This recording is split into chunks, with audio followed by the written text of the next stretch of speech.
Boa tarde, Mariano Cabreira, presente a mais essa live. Vamos aguardar que o Instagram avise as pessoas que nós estamos entrando e aí a gente leva uns 3 minutos para aquecer, para que as pessoas possam entrar para nos acompanhar nesse vídeo. Boa tarde, nós estamos preparando a semana intensiva de táticas eleitorais. Para você que está começando agora, você que está entrando agora, nós vamos fazer do dia 31/5 a 3/6 uma semana intensiva de táticas eleitorais. O que é isso? Táticas são passos dados na construção rumo a qualquer projeto. Portanto, nós vamos discutir todos os passos junto com estabelecendo um debate com aqueles que estiverem nos acompanhando pelo YouTube. A aula vai ser em torno de 1h30 e nós vamos discutir os passos desde o instante em que o cidadão toma a decisão de ser candidato até a reta final da campanha. Aí passa pelo planejamento, passa pela montagem de equipe, passa pela discussão do orçamento, passa pelo gerenciamento de crise, como montar a comunicação, como montar o seu marketing, o que é que você precisa saber para você fazer isso, como você aplicar o princípio de Pareto na sua campanha. Enfim, nós vamos estar discutindo todos os passos que é possível a gente aplicar na preparação de uma campanha eleitoral. Lembrando que nós estamos numa fase de pré-campanha para 2022 e que a gente está se preparando, aqueles que têm interesse, que quer colocar o seu nome à disposição da sua comunidade, do seu estado, ele está se preparando e às vezes está buscando alguma direção e nós estamos aqui preparados para fazer isso para vocês. Hoje, particularmente, nós vamos estar conversando com um advogado, Dr. Fernando Baraúna, que ele vai falar dessa figura da pré-campanha que foi estabelecido na lei... na Lei 13.165 de 2015. Essa figura de pré-campanha não existia e hoje nós vamos estar discutindo o que é possível, o que pode, o que não pode fazer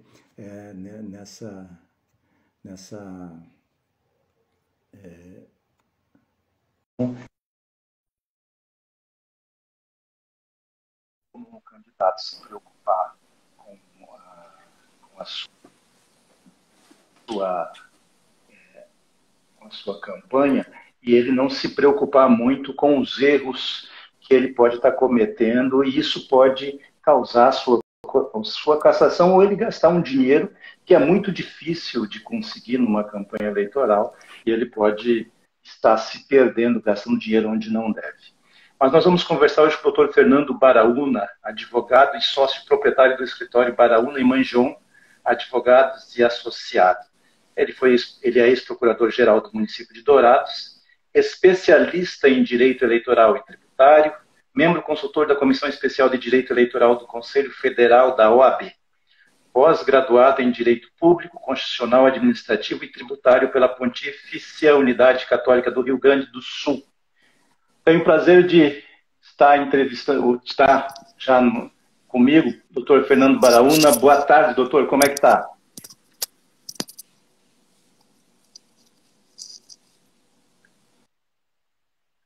Está ouvindo, doutor?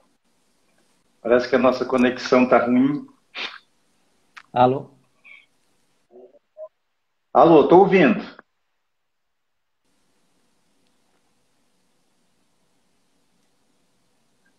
Acho que a sua conexão aí que está com problema, doutor.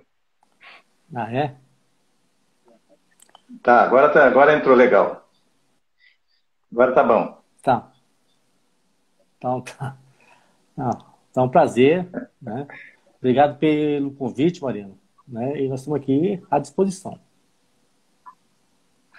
Então, doutor, vamos então direto aos conteúdos. A Lei 3.165 de 2015, a mídia, normalmente a Globo, tratava, quando fala dela ainda trata, como uma mini reforma eleitoral. Eu faço política há muito tempo Para mim, ela é a mais profunda reforma eleitoral que já foi feita no Brasil. Ela não tratou apenas da propaganda eleitoral, ela mudou dentro dos partidos e ela mudou o conceito de campanha e o conceito de partido. Ela trouxe a figura do financiamento público de campanha, que é uma mudança de 360 graus na forma de financiar a campanha. Trouxe o final das coligações, isso obriga os partidos a pensar internamente como é que ela produz quadros para ser candidatos. Trouxe a figura, novamente, da barreira eleitoral, que todo partido precisava fazer em 2018 1,5 para ter representação na Câmara. Trouxe também o percentual mínimo que cada candidato precisa ter para poder se eleger, ou para poder ocupar uma vaga na Câmara, os 10% de votos. Enfim, ela trouxe uma série de mudanças que obriga os partidos a se comportarem de uma maneira diferente, mas também traz algumas obrigações para os candidatos. E uma das principais mudanças é essa figura da pré-campanha que antes não existia. Como é que o senhor vê essa mudança na legislação eleitoral e a aplicação dela, que essa vai ser a terceira campanha que a gente vai estar fazendo já, né, sobre a égide dessa nova legislação? Primeiramente, boa tarde. Agradecer o convite, Mariano, né? E também agradecer a 2.000 publicidades na pessoa da Maria Antônia, que fez essa ponte para que a gente pudesse estar aqui hoje, né? Então, para ir direto ao assunto, eu tenho várias críticas.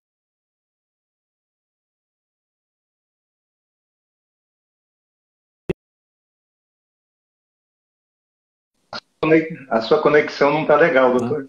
Eu tenho... Tem alguma coisa que dá para fazer? Né? Não está legal. Tenta o 3G.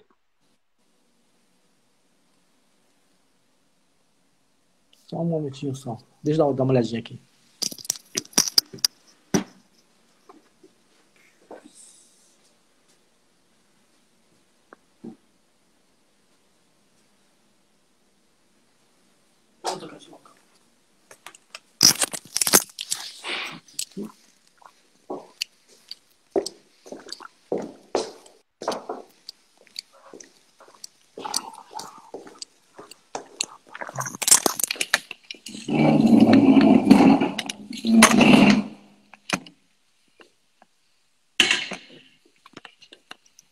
Vamos lá.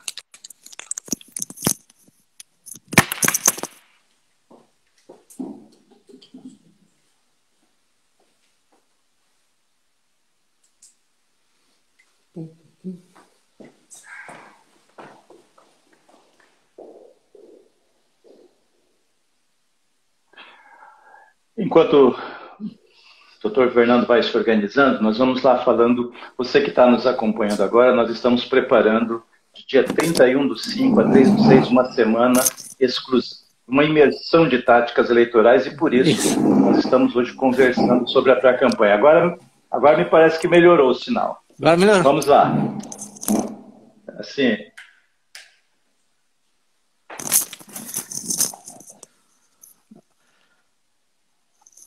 Acho que agora deu certo, né? Sim, agora tá bom. Tá. O sinal tá bem claro. Beleza. Então vamos lá. Eu tenho certas críticas em relação a essas micro-reformas, né? Essas micro-reformas, elas não contribuem nada para o aprimoramento do sistema.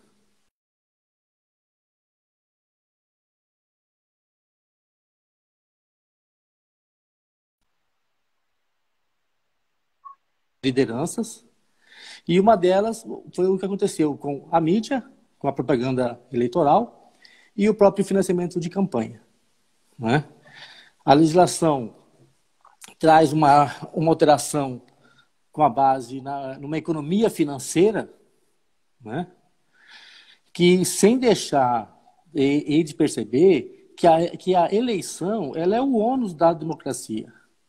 Sem você divulgar, né, os candidatos, sem os candidatos ter a possibilidade de ter essa garantia de divulgar o seu nome e a sua plataforma, não tem como o cidadão, o eleitor, descobrir em quem que vai votar. Né? Tirando o recurso financeiro também das candidaturas, né? A própria legislação não deixa uma alternativa para que o candidato possa ir na iniciativa privada ou até mesmo nas pessoas físicas, ter um recurso que consiga consolidar a sua campanha. E aí beneficia aquele que tem poder econômico e poder de mídia. Esse que tem poder de mídia é aquele que já tem o poder, né? Que é o deputado federal, o senador, o deputado estadual, prefeito, doutor, ainda está ruim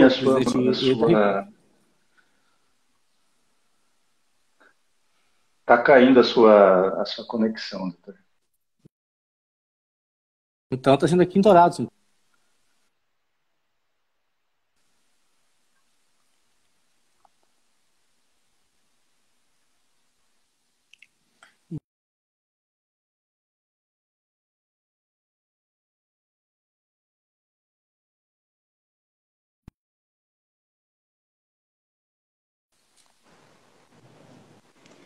Agora a gente retoma.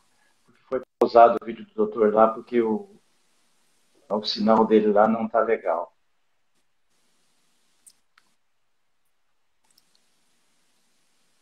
Tenta falar aí, doutor, vamos ver se retoma.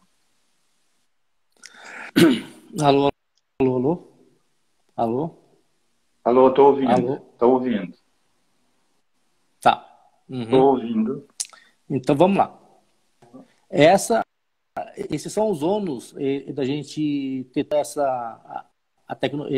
voltar para a tecnologia, onde nem todos os lugares é uma Vila Paulista, Nova York, né? Paris, Frankfurt, né? Entendeu? Então, nós estamos no interior, né? Entendeu? Então, eu vejo isso, né? Eu vejo isso, porque essas micro-reformas,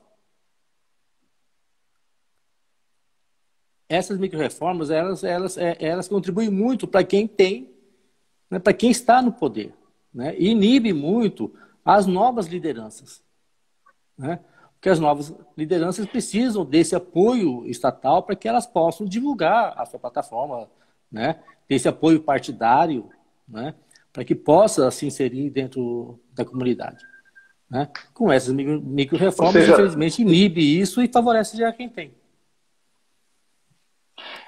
Só para me entender, então, o senhor faz uma crítica à diminuição do horário eleitoral, que isso tira aqueles que não têm condição de fazer propaganda, de comprar propaganda, ou de se expor, e também ao financiamento público de campanha. Porque, na verdade, dizer que as pessoas físicas podem contribuir dentro do limite do imposto de renda, isso, na verdade, não existe, porque todo mundo sabe que ao doar vai ser fiscalizado, vai cair na malha fina, enfim, é todo um problema que vai fazer. Portanto, as campanhas hoje elas sobrevivem única e exclusivamente às pequenas campanhas, as campanhas ditas populares, elas só têm o fundo eleitoral e quase nunca ele é democraticamente distribuído pelas direções partidárias. Então, o senhor faz um parênteses aí que isso dificulta a popularização da política, pelo menos. Isso, porque é o seguinte,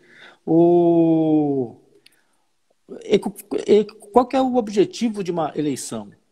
Né? É você trazer propostas novas para a sociedade, né? Entendeu? Objetivos novos, candidaturas novas.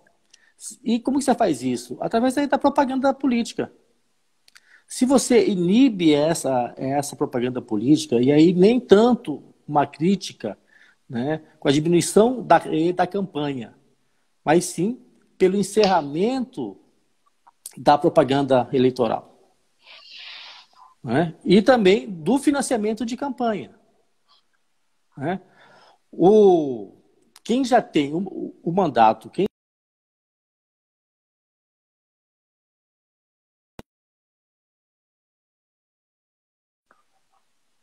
né? E onde você não vai ter possibilidade de ter uma fonte de renda capaz de sustentar essa tua equipe. Então, eu acho que nessa questão, quando você diminui a propaganda eleitoral e o financiamento de campanha, você inibe, você praticamente acaba com as novas lideranças.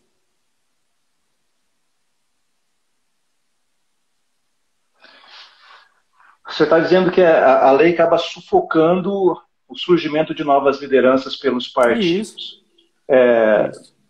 Então, mas eu fui dirigente partidário por mais de 20 anos, doutor, e a maioria dos partidos não tem um programa de captação de quadros, de leads. Não tem um programa perene de educação política. Os partidos eles sobrevivem da cooptação de quadros que a sociedade forma, as instituições da sociedade civil. Eles não têm programa de educação ideológica, programática, absolutamente nada disso. O que o senhor está dizendo é que cada vez mais, portanto, essa legislação ela vai impedir o surgimento, ou pelo menos que esses quadros forjados pela sociedade entrem na vida política para colocar suas posições e fazer as disputas para se democratizar ou para se dar um novo ar, uma renovação na política. O senhor chega a essa constatação, então? Isso, porque é o seguinte, porque a responsabilidade da política é dos partidos políticos. Isso a Constituição deixou muito claro isso. Né? A questão, né, das propostas políticas, né, dos candidatos, da elaboração de um plano de governo, né, de trazer novas lideranças, né, para o eleitorado, isso não é obrigação do Estado brasileiro. Isso é obrigação dos partidos políticos. E sempre foi assim. Né? Que eu sempre falo o seguinte, que o sistema eleitoral ele tem dois momentos. O primeiro, antes da lei da ficha limpa, que a justiça eleitoral era mais assim, pro forma, né? Estava lá, existia, né? Mas não tinha a capacidade de inibir qualquer ato irregular que ocorresse durante a campanha. Né? Então, né, não tinha uma efetividade à justiça eleitoral. Com a lei da ficha limpa, tudo isso muda. Né? Tudo isso muda. Porque os partidos políticos, a partir daí, eles precisam ter o maior cuidado com os seus pré-candidatos e os seus candidatos. Porque senão esse seu candidato vai ser eleito e vai ser cassado. Né? O que era uma novidade no começo, hoje é uma prática. Né? Então, essa obrigação, né, de se criar sempre foi dos partidos políticos. Né? O Estado não tem essa responsabilidade. Então, o que falta é os partidos políticos se adequarem a essa nova realidade e criar os seus mecanismos viáveis para que ele possa ser vencedor numa eleição. Uhum. O princípio da formação do fundo eleitoral, ele é em cima da votação dos deputados federais e do senador. E, proporcionalmente à votação, não importa aí se houve ou não eleição, mas é medido pela votação que cada partido tem nas unidades da federação. Portanto, isso eu costumo dizer nas palestras que eu faço, eu digo que partido tem dono. Então, ele é uma empresa e ele vive disso. Então, o partido, ele projeta uma eleição, um número de votos para ele ter um determinado fundo, para ele distribuir e fazer a eleição. A eleição mais importante para o dirigente partidário é a eleição de deputado federal. É a próxima que a gente vai ter. A outra eleição, ela é uma eleição de ramificação. Aí é um outro olhar que o dirigente partidário vai estar. Com essa visão que o dirigente partidário, como ele é um profissional, a primeira coisa que ele vê é isso, como é que ele vai aumentar seus recursos, como é que ele vai aumentar a sua participação na Câmara, em lideranças e essa coisa toda. Como é que o senhor vê nisso a cláusula de barreira, que foi, na verdade, tem esse debate de que tem muitos partidos, que isso atrapalha a democracia, que é difícil o prefeito, o governador, o presidente governar com esse número de partidos, enfim, tem quem é contra o pluripartidarismo tem essas objeções. Mas como o senhor vê esse quadro da diminuição de partido, e agora a próxima eleição, a cláusula de barreira aumenta o percentual, vai ficar mais difícil ter representação na Câmara Federal, e isso, obviamente, vai implicar na formação dos partidos aqui na base. Essa questão sempre vem à tona, né? Esses dias a gente estava conversando a respeito disso, né? Dessa quantidade de partidos políticos, da cláusula de barreiras, né? Aí eu falei o seguinte, nós só temos 33 anos de Constituição, né? Nós só temos 33 anos. Né? O nosso sistema, ele tem 33 anos. Né? Entendeu? Então, nós temos muitas dificuldades ainda em relação a esse tipo de coisa. Porque, seguinte, era impossível a gente falar em 88 que a gente só poderiam ter 3 partidos. Né? Não tinha como, né? Nós lá em 88 falamos, não, só vamos ter 3 partidos aqui. Não tem como, a gente estava vindo de uma história desde 1500 de ditaduras. Então, é impossível a gente ter esse pensamento em 88. Nós tivemos uma oportunidade, que aí o ministro Edilmar Mendes hoje vem, bate no peito, eu devia ter feito isso e tal, quando a cláusula de barreiras era proposta muito maior do que existe hoje. Né? Então, assim, não inibe a formação de partidos. Né? Mas o nosso sistema, ele é representativo. O partido político, ele só pode receber recurso público se ele for representativo na sociedade. Não tem como um partido político, ter um deputado federal e achar que eu represento uma camada da sociedade e que o Estado tem que me manter. Não, essa é a função do partido. Né? O partido tem que trazer para o eleitor uma proposta viável para que o eleitorado vote nele e ele realmente seja representativo. Né?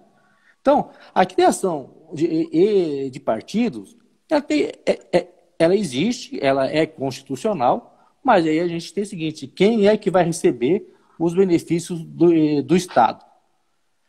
É aquilo que a Constituição fala, são os partidos representativos. Né? Eu posso ter 1 bilhão de partidos, né? Mas eu tenho que provar que eu represento uma camada da sociedade. E essa cláusula de barreira que existe hoje já eliminou um monte de partidos. E que nessa micro-reforma agora tem-se uma discussão de acabar com a cláusula de barreiras. Que eu acho que também é um desserviço para o eleitorado brasileiro sempre retroceder a cada 2 a 2 anos, a gente retrocede para aquilo que não deu certo, para um grupo para um grupo que não vai conseguir se reeleger nessas eleições. Então, aparece o seguinte, a gente vai fazer uma micro-reforma para que eu possa voltar. Né? E o recurso é feito para isso, é para manter os partidos que tenham representatividade num segmento da sociedade. Aquele que não tem, infelizmente, não vai ter. Né? Então, eu vejo com muitos bons olhos. Né? Junto com a cláusula de barreira, veio a cláusula de desempenho, que evita que vereador, deputado estadual ou federal assuma um mandato se não tiver 10% do coeficiente eleitoral. Foi assim em São Paulo agora em 2018, o PSL lá deixou de eleger 7 deputados federais porque tiveram menos de 25 mil votos e o coeficiente em São Paulo foi de 250 mil. Enfim, tem essa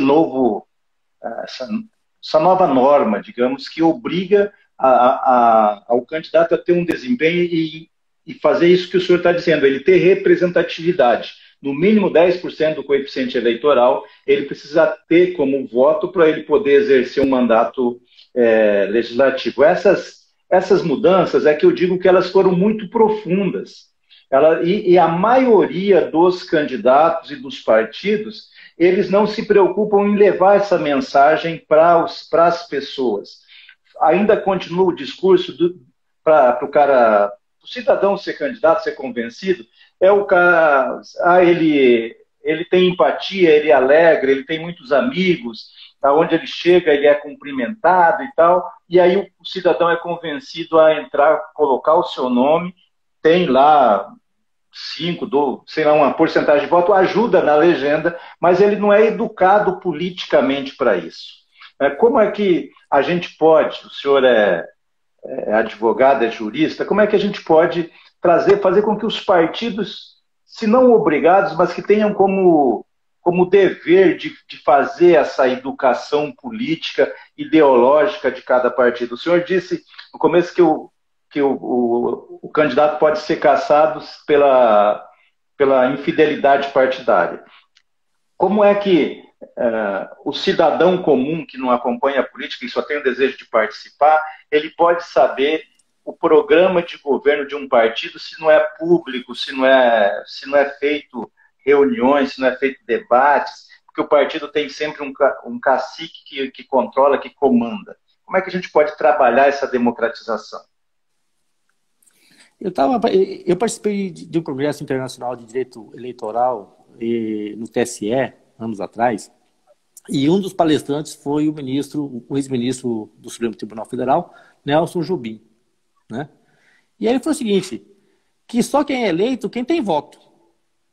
Né? Quem não tem voto, né? Não é eleito. E ponto. Né? E aí ele contando uma experiência dele no Rio Grande do Sul. Né? Ele não era tão popular, né? Não ia conseguir os votos, e aí o que tinha que fazer? Vamos pegar um radialista, não sei o que ali, que tem votos, aí eu consigo a minha quantidade de votos e aí eu vou ser eleito. Né? Que ou o candidato tem voto e vai ser eleito, ou ele não tem voto e não vai ser eleito. Né? A questão da educação, isso passa realmente pelos partidos políticos. Né? Não tem como a sociedade falar assim, eu vou votar nesse daqui, né? ou não vou votar nesse daqui, esse daqui é um jurista, né? Perdeu perdeu para uma dona de casa. Né? A dona de casa conseguiu levar a proposta dela melhor do que o jurista. E o eleitor se identificou muito mais com ela do que o jurista. Porque a questão não é essa. A questão é de você trazer uma proposta que convença a maioria das pessoas.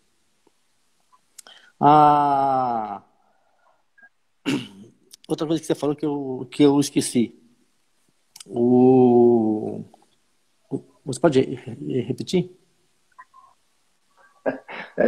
Na verdade, eu abordei vários assuntos, mas eu falei que se é possível a gente fazer um debate para que a sociedade, ou que, do ponto de vista, os juristas, façam esse debate com os partidos, para que eles possam ter um programa de formação interna dos partidos. Como é que esse movimento pode ser de fora para dentro? Porque de dentro para fora, ninguém quer perder o seu feudo. Né?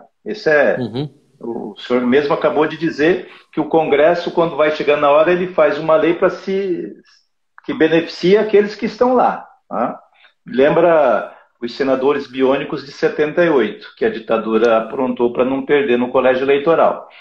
Mas é mais ou menos isso que acontece toda eleição. Se a sociedade não se mobilizar, as mudanças não acontecem.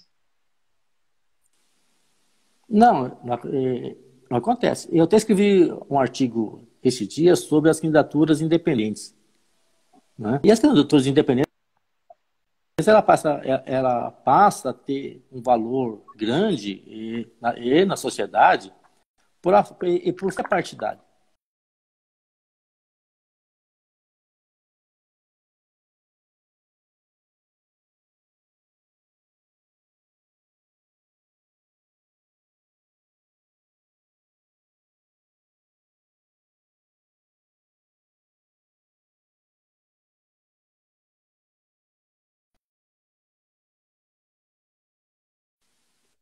Oi. final da campanha. Né? Portanto, Entendeu? a gente está nesse debate, fazendo na preparação da semana intensiva. Pode continuar o senhor com a palavra, doutor. Né? Diga lá. Entendeu? E essa reforma, ela veio para tirar aqueles campeões de votos. Né? Aí criaram-se aquela cláusula de desempenho. Né? E aí eu vejo isso também com bons olhos, porque você não pode inchar uma chapa, né, onde aquelas pessoas estão lá para criar uma expectativa de candidatos onde eles não têm representatividade nenhuma. Isso a gente traz para as candidaturas femininas, né? Que até hoje nós temos essa garantia de ter o mínimo de candidaturas femininas, essas candidatas ou não.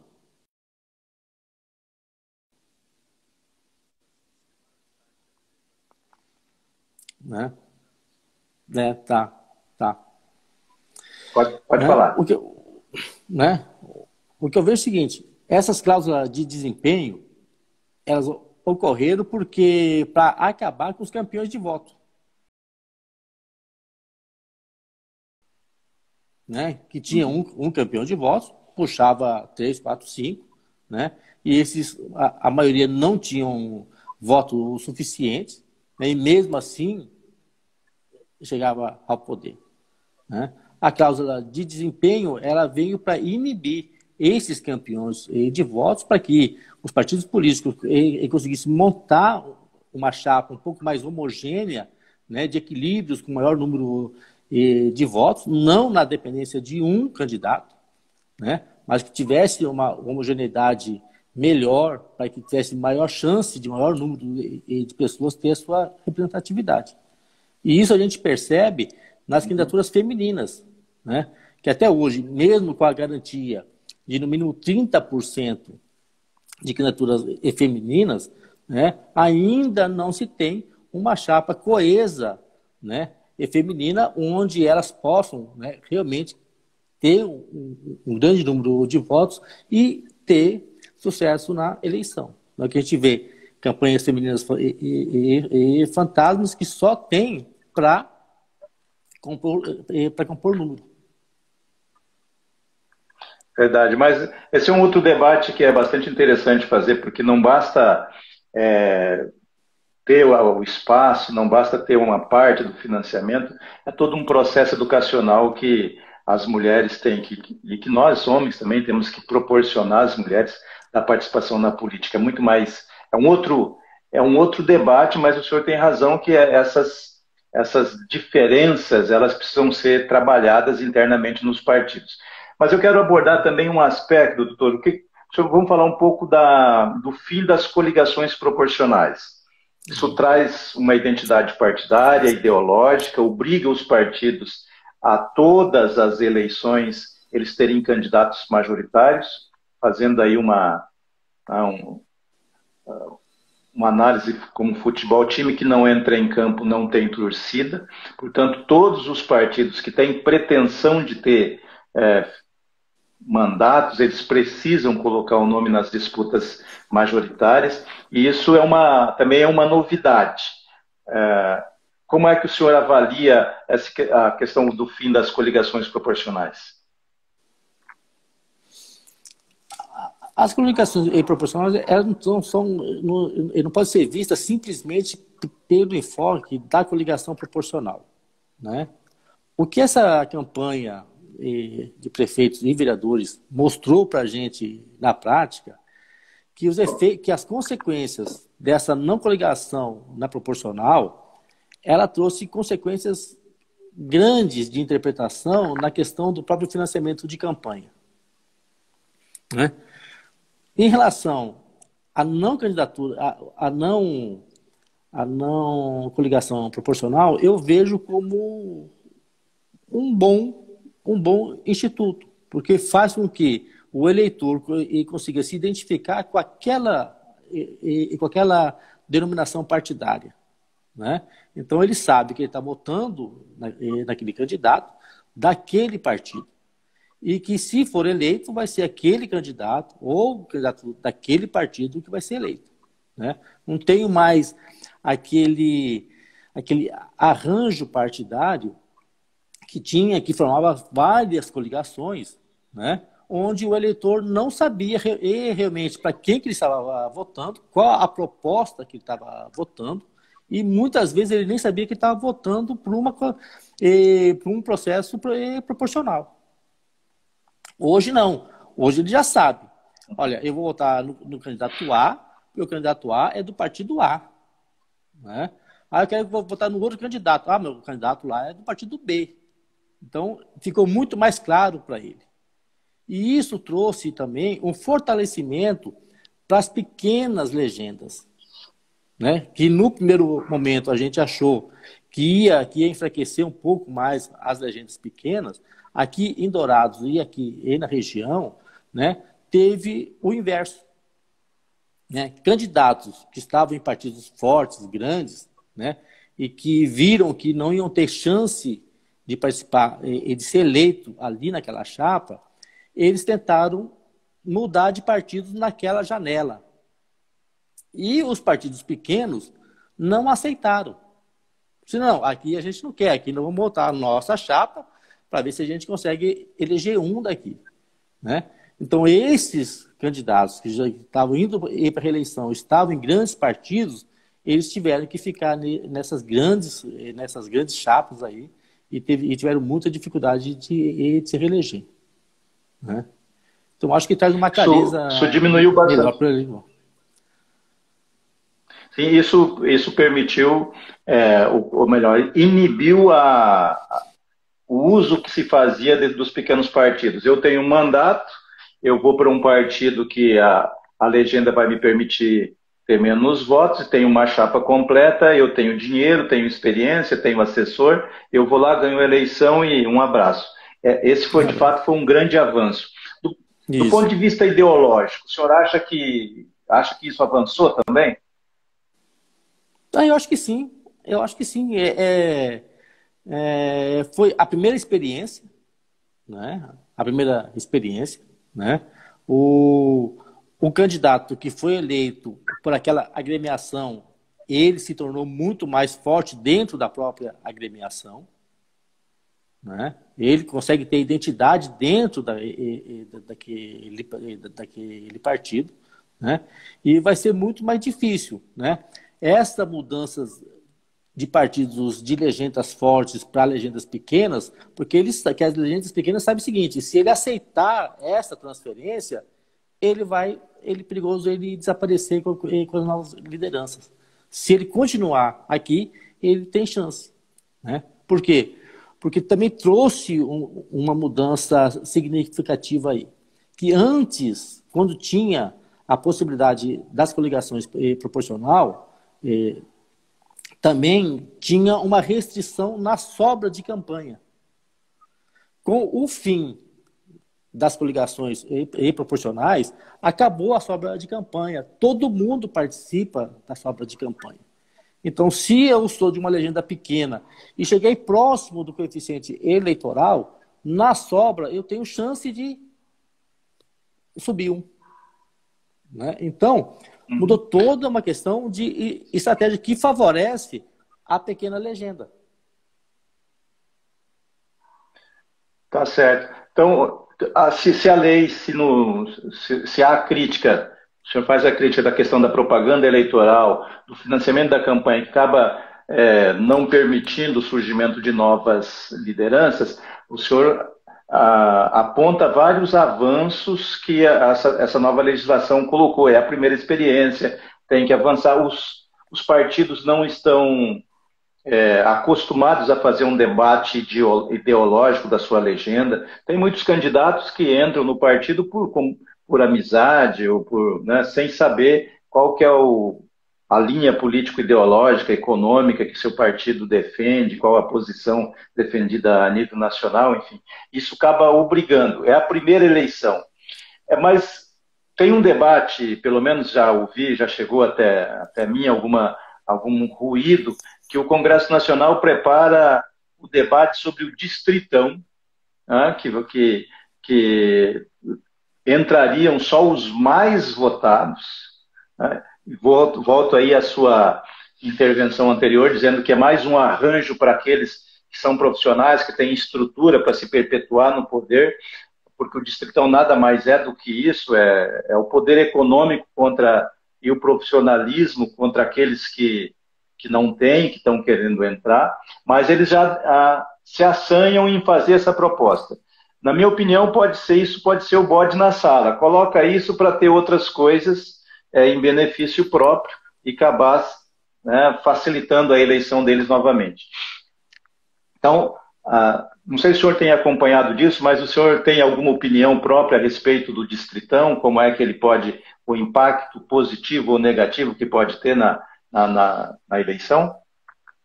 Olha, eu sempre fico com o pé atrás quando fala que vai ter reforma eleitoral, né? É tipo reforma tributária, né? A reforma tributária é o seguinte, nunca vem para diminuir imposto, sempre vem para aumentar imposto. Então, vamos discutir reforma tributária. Tá precisando de imposto, vamos aumentar imposto, né? Entendeu? Então, a reforma eleitoral é mais ou menos isso, né? Ela, infelizmente, ela não vem para aprimorar o nosso sistema, né? E nem tudo é ruim, nem tudo, né? Sabe? Mas o que nós temos que ter em mente é que a gente não pode ter, todo ano pré-eleitoral, ter uma reforma eleitoral. Sabe? A gente não pode brincar com isso.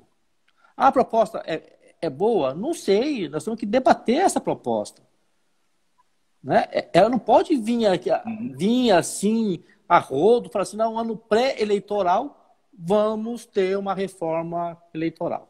E aí vem umas propostas assim de mudar todo o sistema. E sempre eu vejo o seguinte, né? Sempre aquele que perde fala assim, temos que acabar com a reeleição. E fica aquele negócio lá, acabar com a reeleição, né? Aí aquele que está falando que vão acabar com a reeleição ganha. Aí para de falar sobre reeleição. Esquece. E aí aquele que perdeu fala assim, vamos acabar com a reeleição, né? Então, o Congresso, ele tem que amadurecer ao ponto de não usar essas micro-reformas do jeito que vem sendo usadas, né? Porque nós temos um arcabouço jurídico eleitoral complexo, que não basta você mudar um artigo lá de um dispositivo. Ele vem uma corrente para trás, reversa, enorme, né? Então, não que o Distritão não seja, né? A gente pode até que seja, mas ele tem que ser um debate ampliado, sério, né? Não casuístico para a próxima eleição, né? Tá? Então, fica muito difícil. Muitas coisas são boas, né? E diminuíram de 60 dias, de 90 dias para 45 dias no processo eleitoral, mas acabou com a pré-campanha, né? Hoje, o pretenso candidato, ele pode fazer a sua pré-campanha. Os partidos podem se estruturar com muito mais tempo, né? E ter um debate ou local, ou regional, ou nacional, com muito mais profundidade. O que a eleição, o que o sistema anterior só dava em 15 dias, hoje nós temos no mínimo um ano, né? E o que precisa? Precisa que a gente consiga entender essas mudanças, né? E aprimorar essas mudanças, né? E não de dois em dois anos vir uma reforma, que vem com aquela história de reforma, e aí no final são micro-reformas pontuais, né? Que dá um trabalho para a gente, advogado, enorme, né? Mas como eu ouvi de uma colega, né? Falei assim, nós somos advogados, a gente vai jogar o jogo, né? Quem vai arcar com isso é a sociedade, né? A gente vai jogar o jogo. Pode, não pode, a gente vai tocar, né?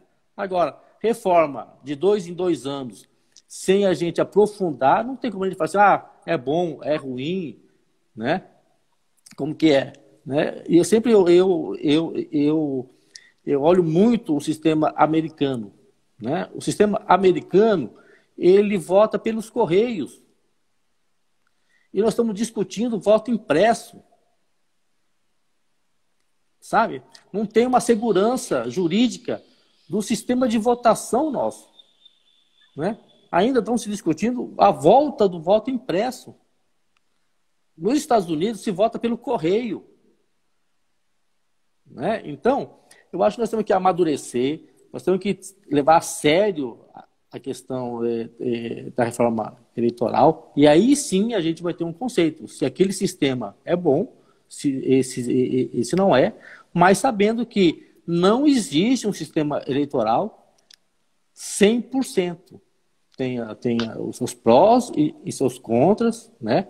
O fato é que nós temos que aprimorar o sistema. Não ficar nessa brincadeira de 2 em 2 anos, vamos discutir reforma eleitoral. Começando a ir para os finalmente, doutor, deixa eu fazer um pouquinho do comercial aqui. Nós estamos na preparação da Semana Intensiva de Táticas Eleitorais, de 31/5 a 3/6, em que a gente vai discutir todos os passos do planejamento de uma campanha eleitoral para 2022. E das estruturas, a gente está fazendo entrevista na segunda-feira com cases de sucesso. Fizemos já com a entrevista com o ex-ministro da Casa Civil do governo Lula, o Zé Dirceu, entrevistamos o deputado federal Vander Loubert, deputado estadual Eduardo Rocha, e agora hoje estamos entrevistando o doutor Fernando Baraúna, que é especialista em direito eleitoral. Veja, eu particularmente tenho tido todo o cuidado para tocar na questão das minorias, porque uma fala mal colocada, um conceito mal usado, a gente acaba criando uma polêmica e acabam cancelando a gente na internet. Mas eu não posso deixar de aproveitar a sua passagem para falar se não da questão, especificamente da questão da mulher, mas na eleição passada, o TSE, aliás, em 2018, o TSE já obrigou por portaria a distribuir também 30% dos recursos do fundo para as candidaturas de gênero, não para as mulheres, mas que fosse dividida proporcionalmente o dinheiro do fundo. Na última, veio a questão dos negros.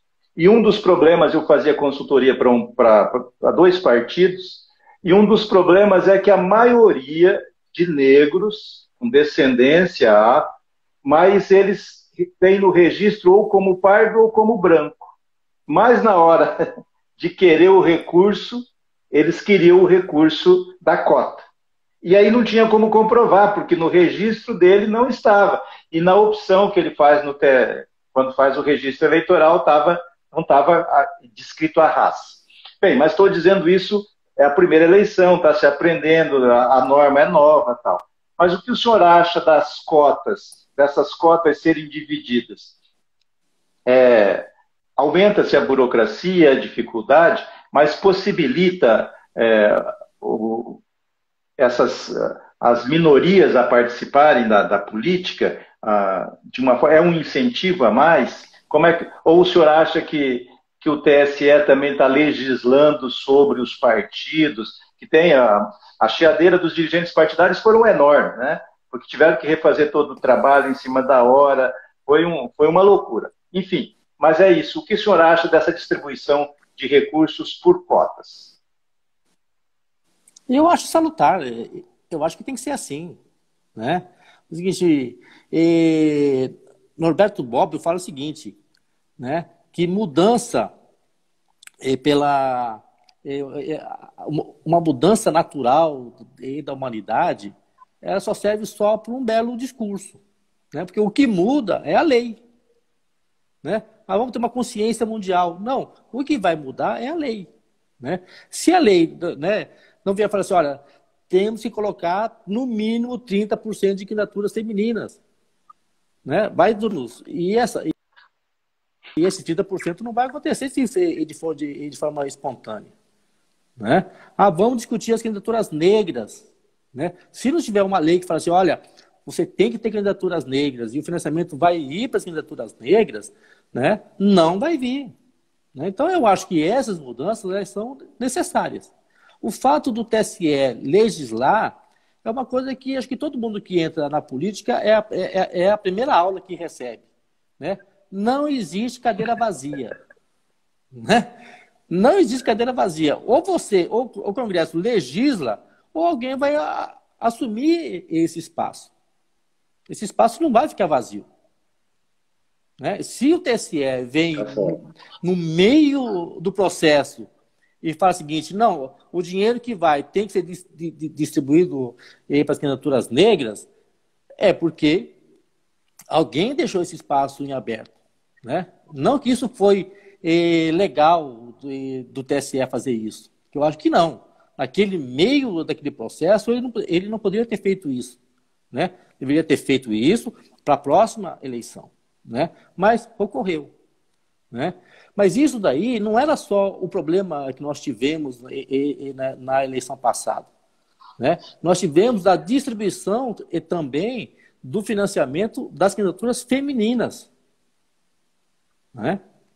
E aí começou a eleição, os partidos não sabiam como fazer essa distribuição desse recurso das campanhas femininas, né? A maioria que entrou na eleição sabia que tinha certeza que ia receber, no mínimo, o teto da campanha.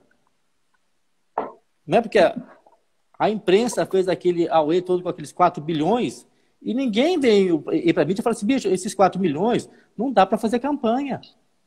Não tem dinheiro para todo mundo. Nós temos quantos mil candidatos aqui, divide isso daí em 4 bilhões e vê quanto que vai sobrar. Ninguém chegou para o candidato, para o pretenso candidato, falou, você não vai ter dinheiro. Né? Mas deixa eu interromper o senhor só para dizer uma experiência que eu tive. Eu me convidaram para uma consultoria num partido, aí quando já tinham decidido os 2 bilhões, eu falei, mas vamos pegar 4 bilhões, divide por 5.555 prefeituras.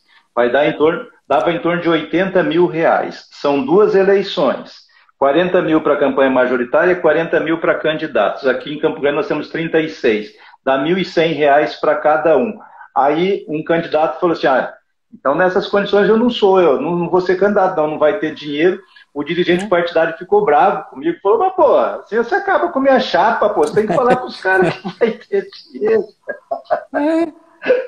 Então, quem entrou achava que ia ter dinheiro de sobra.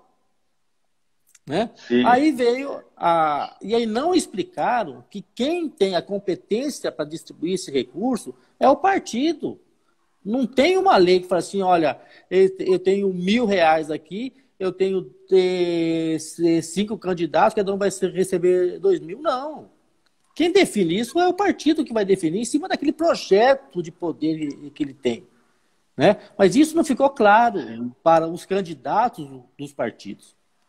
E muito menos para candidaturas femininas, e muito menos para candidaturas negras. Né? E quando explodiu a questão, os partidos não sabiam fazer a conta. E qual que é essa conta das candidaturas negras? Eu tenho, vamos pegar 30, 70. 30 feminino e 70 masculino. Tá, o recurso vem 30% para candidatura feminina e 70% para candidatura masculina. Quantas negras eu tenho aqui na minha chapa de femininas? Tenho 10%. Então, vou pegar esses 30%, pegar 10% desses 30% para a candidatura negra. Quantas candidaturas eu tenho negras no masculino? 20%. 20%? Então, desses 70%, 20% tem que ir para as candidaturas negras. Mas eu sou mulher, então eu recebo 2 vezes? Não. Você vai optar. Ou você vai optar pela candidatura branca, ou pela negra. Então, candidaturas negras dos partidos organizar isso dentro, de ter uma clareza a respeito disso. Né? Tinha candidatas de Campo Grande me ligando para saber o seguinte, como que era. Falei assim, olha, primeiro que eu não sou advogado de vocês, né? Não tem como eu explicar, mas é simples a questão, né? E aí Campo Grande ficou famoso, né? Repercutiu na mídia, né? Porque não teve muita clareza nessa questão. Então, se não tiver esses recursos direcionados, aí não vai ter candidatura. Verdade, são 14 horas e 52 minutos, doutor Fernando. Quero dizer àqueles que estão nos acompanhando que nós estamos preparando para dia 31/5 a 3/6 a Semana Intensiva de Táticas Eleitorais. Vamos falar do planejamento de uma campanha, desde a decisão do cidadão que quer entrar na política até a reta final. Vamos discutir passo a passo como é que se discute o orçamento, como é que se organiza, como é que se monta a equipe, como que se monta o marketing, a comunicação, como é que, enfim, como é que você prepara seu lançamento, como é que você prepara a boca de urna, que não é ilegal se for além dos 100 metros. Você só não pode, tem que saber fazer também, né? E a gente vai estar dando essas dicas pelo YouTube. É só se inscrever no canal do YouTube e acionar o sininho, que todas as vezes que a gente postar um vídeo novo, você vai ser avisado. Mas, doutor, eu quero agradecer ao senhor, a Maria Antônia, da 2000 Publicidades, ela fez essa ponte, ela dizendo que o senhor era especialista em direito eleitoral, que a gente podia aproveitar. E eu agradeço imensamente essa contribuição que o senhor está dando para o meu canal, para a gente estar levando esse debate, esse esclarecimento, porque toda a maioria dos candidatos, e eu faço coordenações de campanha há muito tempo, eles acham que, porque eles têm um bom portfólio pessoal, eles são honestos, eles trabalham em projetos sociais, que a sociedade tem a obrigação de financiar o seu sonho de um mandato. E eu digo para eles que política é negócio. Ou você se profissionaliza e você trata a política como uma profissão, porque por exemplo, ter um advogado está estabelecido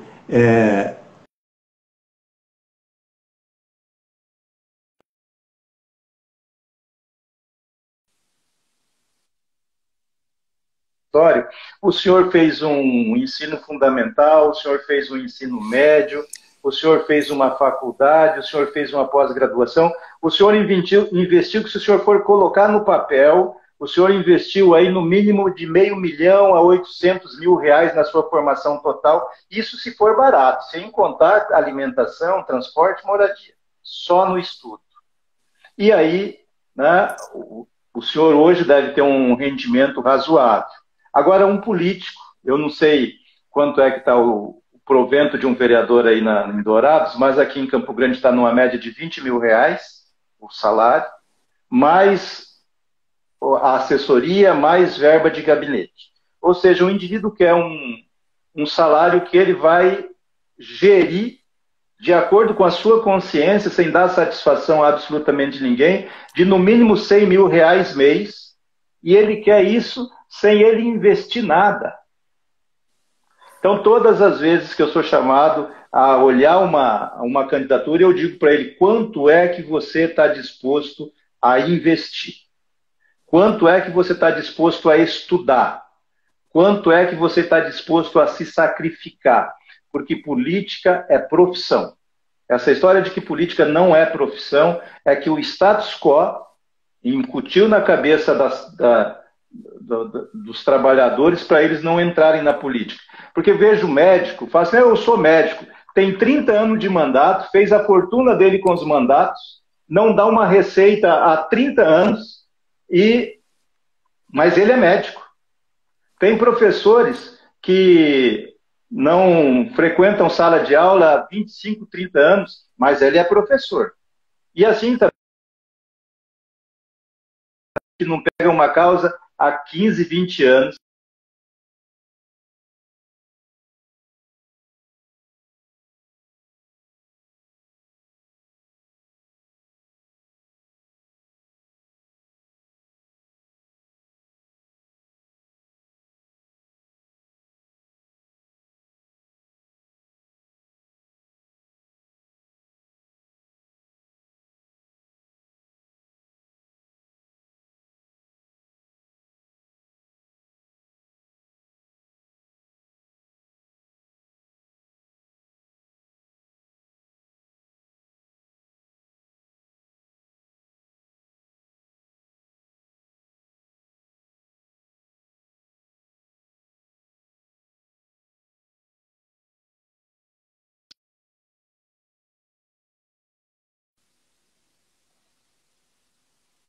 sinal. Mas, doutor, eu quero deixar o senhor livre para se despedir e agradecer mais uma vez a Maria Antônia pela interlocução com o nosso bate-papo, tá legal? Tá certo, Mariana. Olha, obrigado mais uma vez. E dizer para os pretextos candidatos e os candidatos que a gente vive num sistema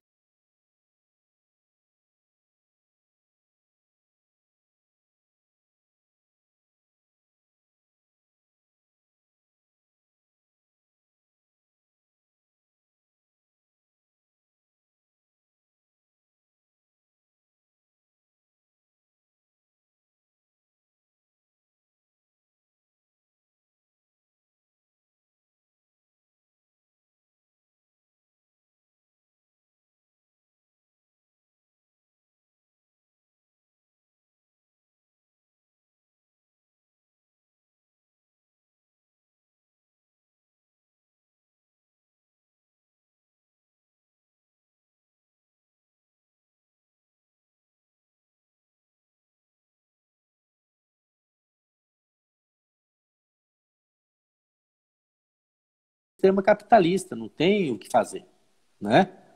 Ou você investe na tua campanha ou não. Né? E isso trouxe muitas facilidades com o próprio fim das pré-campanhas. Tudo isso que nós falamos aqui, todos esses empecilhos que nós falamos aqui, eles têm que ser dirimidos durante a pré-campanha. Né? E o que acontece? O candidato, ele só pensa no voto. E ele vai tentando resolver essas questões dentro dos 45 dias dele. Né? São questões que deviam ser resolvidas antes.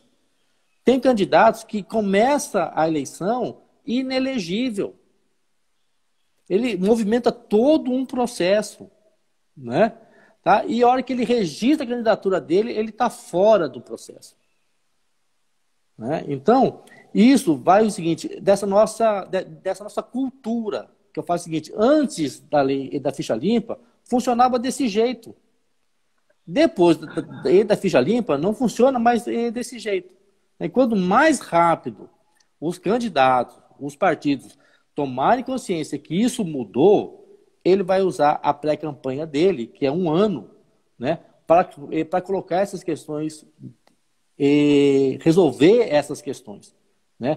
E candidato tem que entender que tem todo um arcabouço jurídico que a equipe dele tem que ter um mínimo de conhecimento. Né? O que eu falo sempre é o seguinte, a justiça eleitoral não é uma justiça do confronto. Não. A justiça eleitoral, ela evita o confronto. Por quê? Porque ela, 1 ano antes, ela fala para você, olha, está aqui o calendário eleitoral. 1 ano antes, ela fala assim, olha, as regras estão aqui. Então, se prepare para a gente não ter confronto. Porque se tiver o confronto, você vai perder, porque você não vai ter tempo para resolver essas suas questões durante os 45 dias. Né? Então, essa preparação ela é fundamental. Fundamental. Né? Se quiser ter uma campanha que realmente eu possa ter a chance de ganhar e com menos problemas no final e, principalmente, não ter uma espada pendurada na minha cabeça que eu não vou saber se eu vou ser caçado ou não. Né? Mas é isso que a gente vem falando. Estou aqui à disposição sempre que precisar. Eu acho que esse assunto nós temos que aprofundar muito mais. Né? E, mais uma vez, muito obrigado por essa oportunidade. Eu que agradeço a sua participação, doutor. Foi de muita utilidade. E a gente vai deixar esse vídeo no IGTV e vamos postá-lo também no nosso canal do YouTube, tá certo? Os interessados para rever essa entrevista podem recorrer ao IGTV no Instagram e ao nosso canal do YouTube, tá certo? Obrigado, doutor. Tenha uma boa tarde, uma boa semana para o senhor. Obrigado. E se cuidem. Máscara. Obrigado.